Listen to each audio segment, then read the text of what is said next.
Non so cosa ci abbia detto la testa, ma farsi quasi 5 ore di taxi era l'unico modo per vedere tutto quello che volevamo vedere. Ma chi mai ci è arrivato in uno dei più antichi villaggi degli Yao e il più grande insediamento Yao al mondo? Oppure nel fiume sotterraneo di Liangzhou, sulle montagne russe, tra le montagne? Beh, qualcuno sicuro, ma chi è che si fa quasi 5 ore di taxi in Cina? Noi. Partiamo la mattina presto da Guangzhou con un taxi, prenotato il giorno prima su Didi tramite Alipay. Ok. C'è sempre un taxi disponibile, specialmente se prenotate con anticipo. Poco più di un'ora e mezza di viaggio. Ah, ci si può venire anche in treno qua, ma comunque poi ci stanno 40 minuti di taxi, quindi tanto vale farsela così.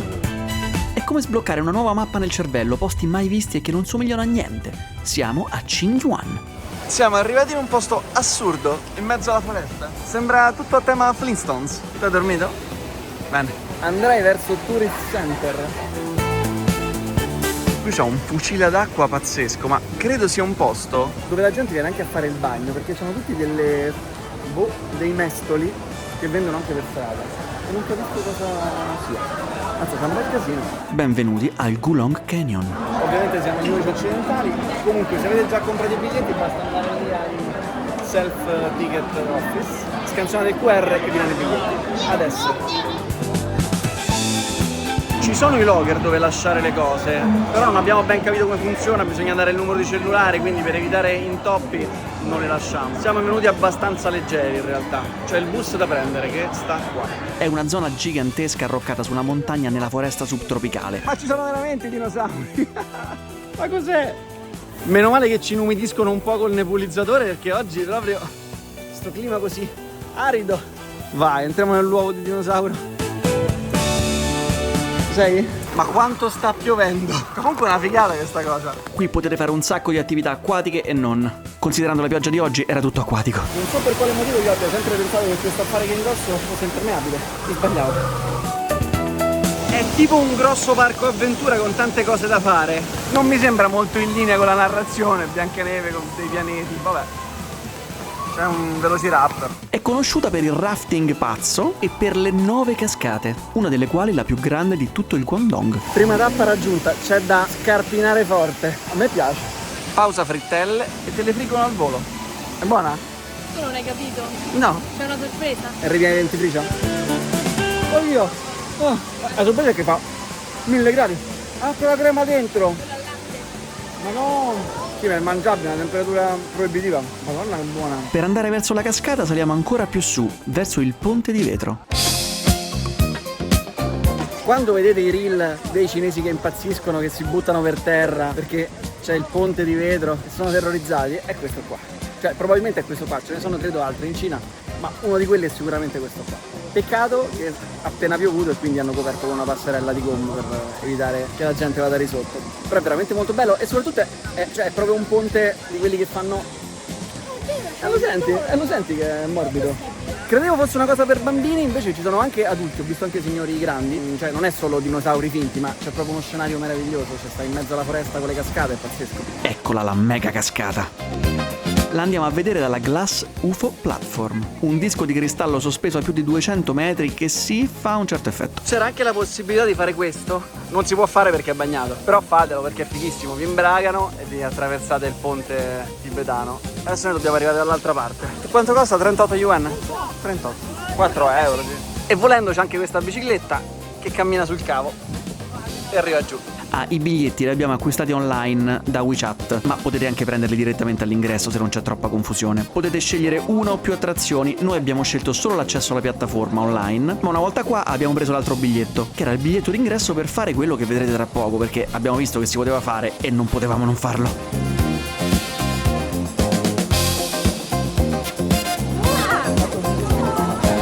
Ecco appunto.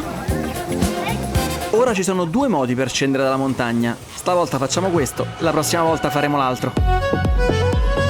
E qua ho pensato, cavolo, sto su una montagna russa, su una montagna in Cina, in mezzo alla foresta, ma com'è possibile? Come ci sono arrivato? E in quanti potremo dire di averlo fatto nella vita? Non che sia una tappa fondamentale, però, cavolo, che figata!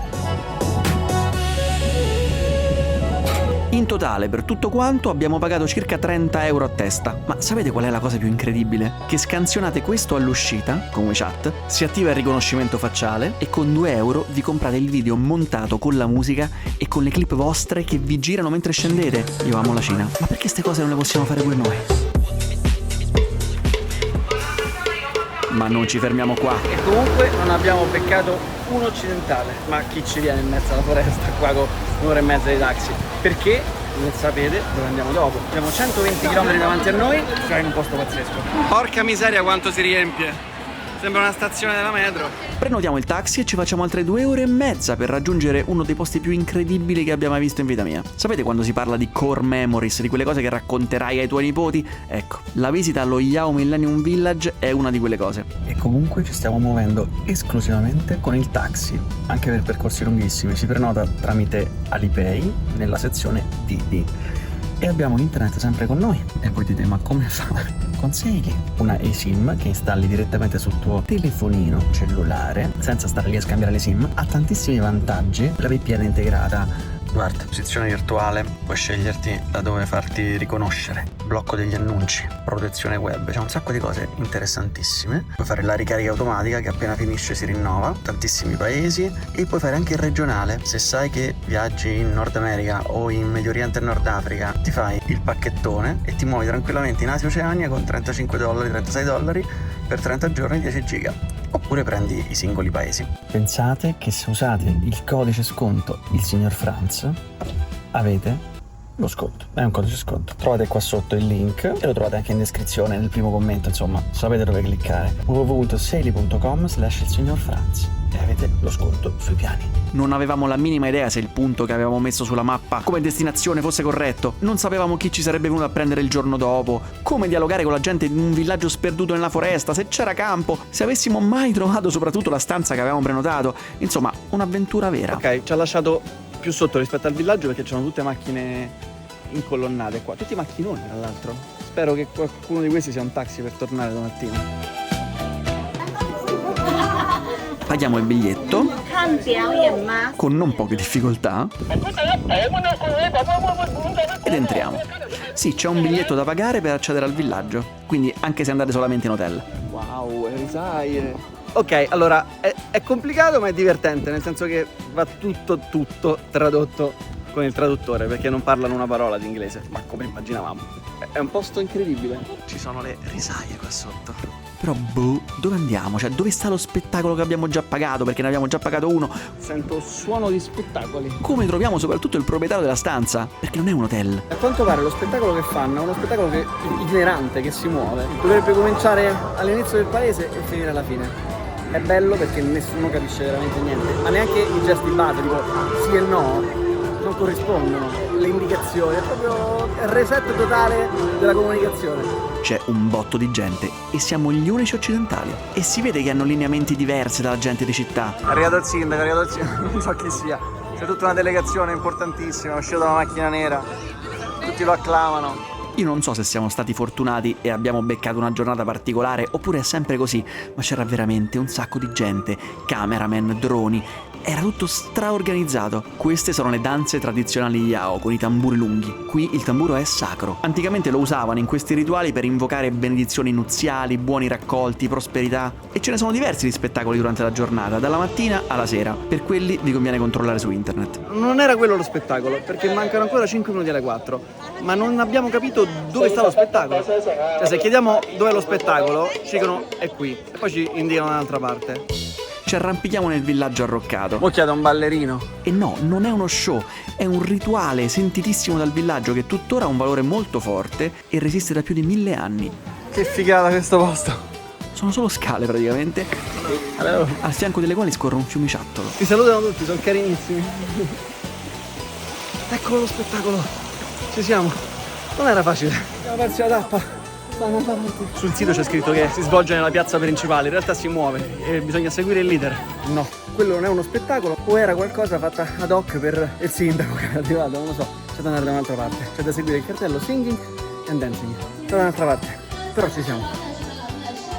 Dei microgatti, ma quanto ho sudato. Ecco perché non sentivamo cantare, perché non c'è un'amplificazione. Gli Yao sono uno dei 55 gruppi etnici ufficiali qui in Cina, conosciuti per il loro attaccamento alle montagne, che vivono in villaggi isolati, costruiti su terrazzamenti e tradizionalmente agricoltori, uno degli ultimi popoli a conservare certe pratiche millenarie. Allora, ad oggi continuiamo a non aver capito cosa fosse questa cosa. Forse ci siamo persi dei pezzi. Ecco, tornando indietro, becchiamo questi ragazzi che stavano effettivamente facendo questa danza. Tra l'altro carinissimi, quando ci hanno visti sono impazziti, ci hanno ringraziati per essere venuti fino a là. Vabbè, qualcosa ci siamo persi sicuro. Bisogna arrivare la mattina per capire bene. Ma c'è gente in giro nel villaggio che fa cose, fa danze. O magari arrivare la sera e fermarsi comunque tutto il giorno successivo. È stato comunque meraviglioso, ma il clou non è questo, è lo spettacolo del fuoco, il cui biglietto già l'abbiamo comprato su trip.com. Seguiamo le vaghe indicazioni su Google Maps per andare nella stanza e incrociamo una signora che ci dice di seguirla. Per fortuna siamo in Asia, perché non avrei mai seguito nessuno in nessun'altra parte del mondo. Ok. Non ho capito perché lei ci abbia fatto strada, non credo che fosse. Quindi ci vuole accompagnare e basta, senza secondi fini. Ok, mi fa strano. Ci porta da una ragazza che ci accompagna verso la stanza. Ci siamo? Sì. Ecco, forse essendo gli unici occidentali ci avevano adocchiati al nostro arrivo. Ok. 这个是你吗？是你哈，我就搬入住了。我就搬入住了哈。 Ok. Il check-in più incredibile della mia vita. Prego. No, sono completamente fradicio. Questa è la nostra stanza per stasera. Qua c'è un letto, 2 letti e qua c'è una vista spettacolare in realtà, che spero vedremo presto. Qua c'è un piccolo bagnetto, niente di lussuoso, ma qua tutte le case sono così, questa è la più figa. E voilà. Ah, vedi, sì, c'è un altro villaggio là. La cosa poco comoda è che bisogna scendere fino a giù ogni volta. Ci stanno 6 milioni di scalini. Però uno se lo fa volentieri. E qua vendono un sacco di fiori e di funghi. Erbe, fiori. C'è un odore di camino fantastico. E io mi sa che i goji li prendo. Bicycle Farming Branch. TV Clock Branch Library. Che vuol dire? Ah sì, e ovviamente siamo l'attrazione principale del villaggio. Una bella botta d'autostima, tra l'altro, perché tutti vi diranno che siete bellissimi.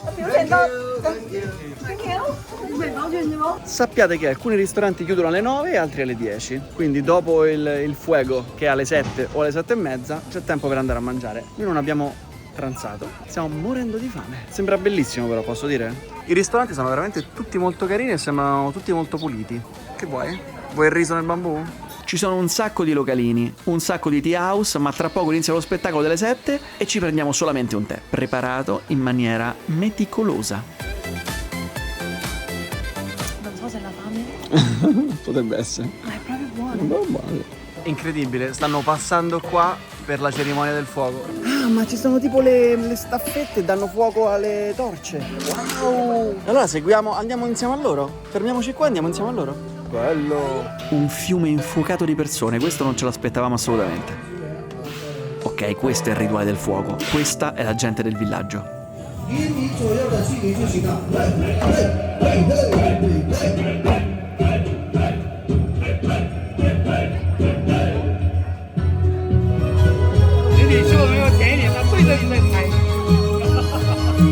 Sono tutti in fissa, ma che bello! E improvvisamente ci siamo trovati noi a far parte di quel fiume di persone.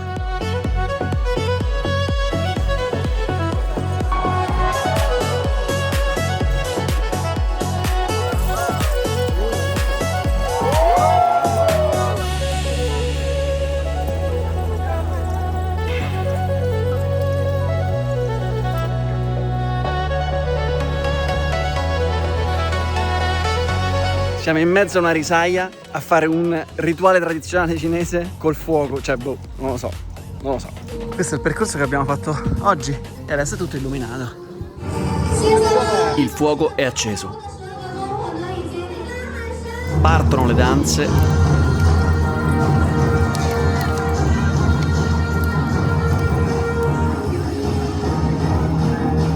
E parte anche la pioggia, ma era quasi piacevole. Partono i canti.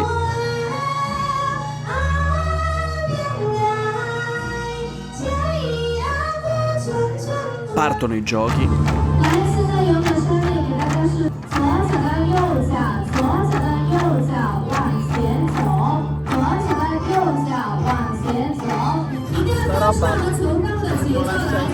Che Che fai, te ne privi? Vado pure io. E dopo il gioco tradizionale, musica a palla e tutti ci buttiamo in mezzo a ballare. Madonna, ho sempre sognato di ballare la dance cinese. Ce l'ho. Doppio passo. Scusa, ammazziamo, si scivola da morire. Ce l'hai. Più penso a quello che stiamo facendo, più mi sembra una roba assurda. Soprattutto il fatto di stare a divertirsi in mezzo a persone sconosciute, in un posto sconosciuto, in mezzo alla foresta e sentirsi al sicuro. Dopo un paio d'ore finisce tutto e ci incamminiamo verso uno dei ristoranti. Facciamo la scorta di cibo tipico che poi vedrete nel video dedicato a tutto il cibo del viaggio. E adesso dobbiamo capire come tornare a casa. Un silenzio surreale. Ci sono tutti i vecchietti. È bellissimo. C'hanno i gelati? Ah, gelato mi piace. Ti va? Gelatino. Tanto ormai che ci può succedere? Alla fine abbiamo preso un gelatino dai signori, che sono tutti curiosissimi. Che sei bello. È vero, dicono sempre sei bella, sei bellissima, che bella che sei. Siamo tornati in stanza e mentre stavamo così rilassati è saltata la luce a tutto il villaggio. Questa è la nebbia. Il materasso credo sia una rete elettrosaldata. Non è un materasso. È come dormire sdraiati sul grill del forno. Ci piace uguale. E la mattina successiva... Attenzione. Niente, purtroppo non era come nelle foto perché qua spesso c'è la nebbia. Ma alla fine ci è piaciuto anche così, dai. È comunque un'atmosfera magica. Ci facciamo un ultimo giretto nel villaggio, salutiamo tutti gli abitanti e facciamo colazione. È favoloso. È un tè alla pesca lattoso, ma la cosa bellissima è che la panna l'ha montata lui. Ieri sera avevo prenotato il taxi su Didi che si è presentato perfettamente in orario. Un ultimo saluto alle risaie. Ciao villaggio Yao, è stato bellissimo. Continuiamo ad andare verso nord, sempre più lontani da Guangzhou e sempre più in mezzo a nulla. Un'altra ora e mezza abbondante nella campagna cinese verso il fiume sotterraneo di Liangzhou. E siamo arrivati. Il nostro driver è stato... Ciao. Hello. Il nostro driver è stato carinissimo, ha tradotto tutto quello che ci voleva dire, ci ha detto vi serve un ombrello, vi aiuta a comprarlo, vi porta a comprare i biglietti, è stato veramente delizioso, ma qua sono tutti carinissimi, se possono ti aiutano. C'è anche chiesto se vogliamo il passaggio. Esatto, ci ha anche chiesto se poi al ritorno volevamo che ci prendesse lui, in realtà già abbiamo prenotato, quindi non ci serviva a saperlo. Sì, ma, sì, ma ci avrebbe riposato il villaggio, non sapeva che dovevamo fare 500 km. È impressionante come tengano tutto pulito. Questo posto ha 5A tra le National Tourist Attraction, quindi vuol dire che è una bomba. Questi sono tutti i premi che vincono sia i ristoranti sia le attività, quindi più ce n'hanno e più è figo. Ticket Office, noi non li abbiamo presi i biglietti, li prendiamo qua perché abbiamo letto che insomma non ci dovrebbe essere casino se non nelle... Che stai a fare? Che è successo? Scusami, sto prendendo il passaporto. Biglietti presi, 0 fila. Entriamo. E visto che non ci bastano mai, scale. Mamma mia, quante scale stiamo facendo sti giorni. Però ne vale sempre la pena, devo dire. Ci sono sempre sti percorsi stupendi. Questo in particolare è bellissimo. Poi c'è questa musica dagli altoparlati. Capite? Che animale è? Una cicala modificata. Entrance. Che figo.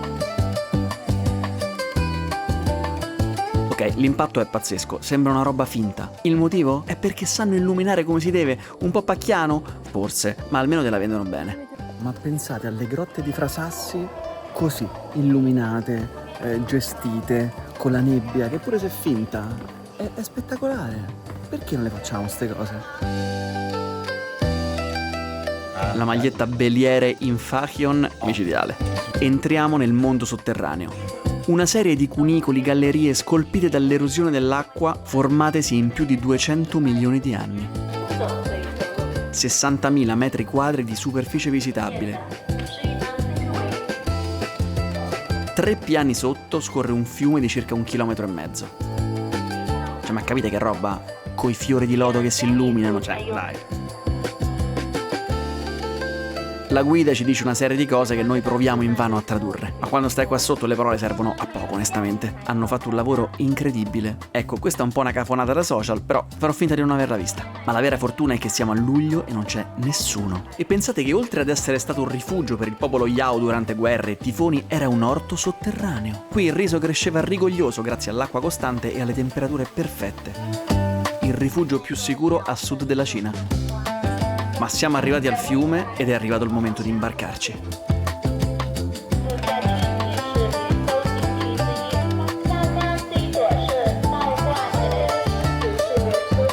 Nel primo video avevo citato Small World di Disneyland, ecco forse questo lo è ancora di più, è veramente un incanto.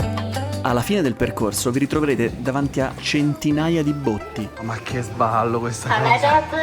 Ma sembra una roba di Zelda. Sono botti di liquore, Che spettacolo! un liquore che fanno solamente qua. C'è un ristorante, no? Cos'è? E ovviamente l'ho preso.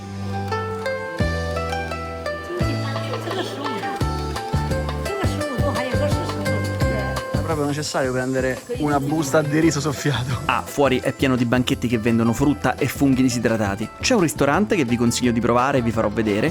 E poi si torna indietro senza battere ciglio, 5 ore di taxi fino a Guangzhou con una sosta a ricarica. 127 euro di spesa. Potevamo anche arrivare col bus al paesino più vicino per andare a prendere il treno, ma solo quello erano 4 ore. Se non avete visto il video precedente vi straconsiglio di vederlo, ma non perdetevi il prossimo. Più di 20 minuti di cibo tipico cantonese per quello che sarà l'ultimo video della Cina prima di raggiungere Okinawa. Noi ci vediamo la settimana prossima, voi fate i bravi.